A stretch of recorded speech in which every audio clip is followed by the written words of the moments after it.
नमस्कार, आप देख रहे हैं एसबीटी न्यूज। पेश है 14 फरवरी सोमवार सुबह 6:15 बजे राजस्थान की बड़ी खबरें। कोरोना के कम होते मामलों के बीच राजस्थान के लोगों को बड़ी राहत मिली है। गहलोत सरकार ने कई तरह की पाबंदियां हटा दी है। राजस्थान सरकार की तरफ से कोरोना प्रोटोकॉल की नई गाइडलाइन जारी की गई है। राज्य में अब सभी शैक्षणिक गतिविधियां 16 फरवरी यानी कि बुधवार से शुरू हो जाएंगी। वहीं क्लास 5 तक की शैक्षणिक गतिविधियां शुरू करने के लिए भी सरकार की तरफ से परमिशन दे दी गई है। अभिभावकों की लिखित सहमति के बाद बच्चे एक बार फिर पहले की तरह ही स्कूल जा सकेंगे। सरकार की तरफ से कहा गया है कि राज्य में ऑनलाइन पढ़ाई पहले की तरह ही जारी रहेगी। इसके साथ ही सरकार की तरफ से पहले लगाए गए सभी प्रतिबंधों को अब खत्म कर दिया गया है और अब नए दिशा निर्देश जारी कर दिए गए हैं। राजस्थान सरकार की तरफ से जारी आदेश में कहा गया है कि किसी भी ऑफिस या व्यावसायिक प्रतिष्ठानों में ये घोषणा चस्पा करना जरूरी होता है कि कितने लोगों ने कोरोना वैक्सीन की दोनों डोज लगवाई है और कितने लोगों ने अब तक वैक्सीन नहीं ली है। जिन लोगों ने भी कोरोना वैक्सीन नहीं लगवाई है उनके खिलाफ सख्त कार्यवाही की जाएगी।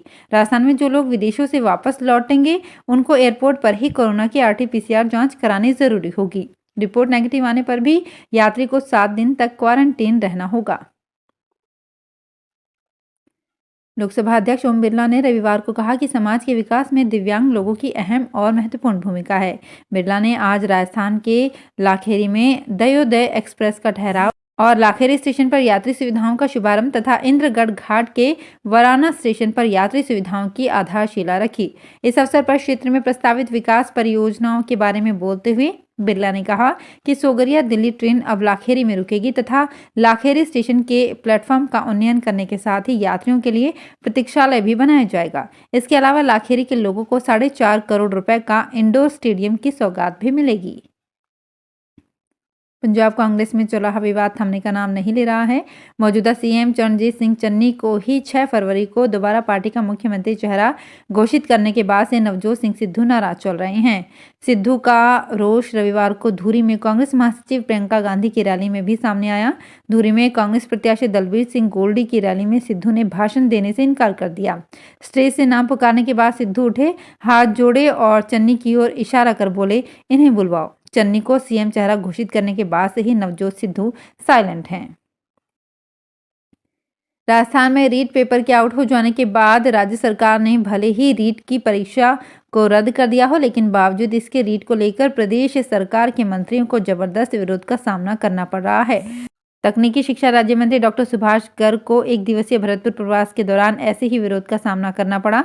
जैसे ही रीट के अभ्यर्थियों को इसकी जानकारी हुई, वे महारानी श्रीजया कॉलेज के सामने सड़क पर गर्ग के मार्ग पर काला झंडा लिए खड़े हो गए। राजस्थान की भारतीय जनता पार्टी के प्रदेश अध्यक्ष डॉक्टर सतीश पूनिया ने अपने विधानसभा क्षेत्र आमेर में 2 सड़कों का उद्घाटन किया। डॉक्टर पूनिया ने आमेर शहर में नई माता मंदिर के पास वार्ड संख्या 3 एवं 4 में सड़कों का उद्घाटन किया। इससे लोगों को आवागमन में सुविधा मिलेगी। चूरू शहर के टाउन हॉल में रविवार दोपहर NSUI प्रदेशाध्यक्ष अभिषेक चौधरी ने 108 जोड़ों की सामूहिक शादी करवाई। समारोह में PCC चीफ गोविंद सिंह डोटासरा ने भी शिरकत की। इस दौरान राजनीतिक नियुक्तियों को लेकर विधानसभा के उपनेता प्रतिपक्ष राजेंद्र राठौड़ की ओर से नियुक्तियों को असंवैधानिक बताते हुए राज्यपाल को पत्र लिखने पर डोटासरा पर सवाल किया गया। इसके जवाब में डोटासरा ने कहा कि उपनेता प्रतिपक्ष कोई पोस्ट नहीं होता है। उन्होंने कहा कि विधानसभा में कोई सर्कुलर निकला हो तो बता दीजिए। राजेंद्र राठौड़ चूरू से विधायक हैं और 7 बार यहां से चुनाव जीते हैं। उन्होंने कोई चिट्ठी राज्यपाल को लिखी होगी तो वो राज्यपाल जाने। उन्होंने कहा कि राठौड़ को उपनेता प्रतिपक्ष बोलकर संबोधित मत करो। उपनेता प्रतिपक्ष कोई पोस्ट नहीं होती। जैसलमेर का विश्वविख्यात डेजर्ट फेस्टिवल रविवार को पोखरण से शुरू हुआ। कैबिनेट मंत्री शाले मोहम्मद ने हरी झंडी दिखाकर शोभा यात्रा का आगाज किया। पोखरण के सालम सागर तालाब से शुरू हुई शोभा यात्रा पोखरण के मुख्य मार्गों से होती हुई हाई स्कूल पहुंची। कार्यक्रम में RC अध्यक्ष वैभव गहलोत ने भी पोखरण पहुंचकर शिरकत की। हाई स्कूल में चले रंगारंग कार्यक्रमों और राजस्थानी परंपराओं से सजी प्रतियोगिताओं में लोगों ने बढ़ चढ़कर हिस्सा लिया। हाई स्कूल में बने शानदार स्टेज पर कालबेलिया डांस, राजस्थानी भवाई डांस कार्यक्रमों के साथ पद्मश्री अनवर खान ने अपनी बुलंद आवाज में पधारो म्हारे देश आदि गाने गाए। राजस्थान के मौसम में एक बार फिर बदलाव होगा। 18 फरवरी से एक पश्चिमी विक्षोभ सक्रिय हो रहा है, इससे बारिश होगी। बारिश के बाद सर्दी का असर एक बार फिर बढ़ जाएगा।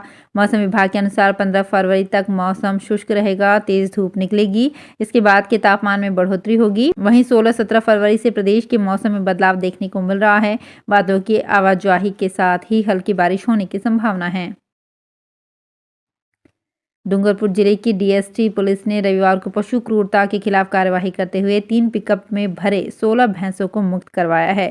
साथ ही तीनों पिकअप चालक को गिरफ्तार किया है। डीएसटी ने शहर के साबेला बाईपास पर नाकेबंदी में भैंसों से भरी 3 पिकअप जब्त की। पुलिस की स्पेशल टीम के प्रभारी और कोतवाली थानाधिकारी दिलीप दानचारण ने बताया कि मुखबिर से सूचना मिली थी कि 3 पिकअप में मवेशियों को ठूस कर भरकर ले जाया जा रहा है। हंसने का कोई भी रिकॉर्ड हो सकता है, ये सोचकर ही हंसी आती है। एक वर्ल्ड रिकॉर्ड धारी से मिलवाने जा रहे हैं जो लोगों की जिंदगी में केवल हंसी ही भरता है। ये युवक है राजधानी जयपुर का 28 वर्षीय राजेंद्र कुमार। राजेंद्र कुमार ने वर्ल्ड योगा लाफ्टर किंग का खिताब अपने नाम करा है। विश्व के पहले वर्ल्ड लाफ्टर किंग का खिताब अफ्रीका के बेलेचियो गिरमा को 2010 में 3 घंटे 6 मिनट हंसने के लिए खिताब मिला था। इनका रिकॉर्ड तोड़ते हुए राजेंद्र कुमार ने वर्ल्ड लाफ्टर किंग की उपाधि का खिताब 4 घंटे 45 मिनट लगातार हंसकर अपने नाम किया है। जयपुर पुलिस ने एक शातिर गैंग को गिरफ्तार कर उनके पास से 90 से ज्यादा मोबाइल फोन बरामद किए हैं। हैरानी की बात यह है कि इन सभी 90 मोबाइल के IMEI नंबर एक हैं, जबकि एक फोन का एक IMEI नंबर होता है। ये गैंग एक ही नंबर की कॉपी कर कई फोन असेंबल कर रही थी। प्रदेश में इस तरह का ये पहला मामला है। मामले को खुलासा करते हुए डीसीपी नॉर्थ पारस देशमुख ने बताया कि संजय सर्किल क्षेत्र में कुछ दिनों से अवैध तरीके से मोबाइल फोन बिकने की सूचनाएं मिल रही थी। सबसे पहले एक महिला और पुरुष को पकड़ा गया, फिर एक कर 8 लोगों को अब तक पकड़ा जा चुका है। डूंगरपुर जिले के वर्धा थाना क्षेत्र में डूंगरपुर सागवाड़ा रोड पर भेड़ माता पुलिये पर एक कार बेकाबू होकर मोरन नदी में जा गिरी। हादसे में 2 बच्चे समेत एक ही परिवार के 6 लोग घायल हो गए। स्थानीय लोगों की मदद से घायलों को कार से बाहर निकालकर डूंगरपुर हॉस्पिटल में भर्ती करवाया गया है। सरकारी कार्यालयों में भले ही आमजन की समस्याओं को अनसुना किया जा रहा हो, लेकिन राजस्थान संपर्क पोर्टल पर की जा रही गुहार को अधिकारी नजरअंदाज नहीं कर पा रहे हैं। इसी का नतीजा है कि संपर्क पोर्टल पर शिकायत निवारण में अजमेर जिला राज्य में 7वें पायदान पर आ गया है। पिछले साल अजमेर की रैंक 26वीं थी। जिला कलेक्टर अंशुदीप ने पिछले सप्ताह राजस्थान संपर्क पोर्टल की बैठक लेते हुए अधिकारियों को समस्याओं के त्वरित निस्तारण के निर्देश दिए। जिला स्तर से संबंधित अधिकारियों को संपर्क पोर्टल पर दर्ज शिकायतों के निस्तारण के लिए अतिरिक्त जिला कलेक्टर कैलाश चंद्र शर्मा लगातार इसकी मॉनिटरिंग कर रहे हैं। जजावर कस्बे के जजावर अस्पताल की लाखों रुपए की एम्बुलेंस शो पीस बनकर रह गई है।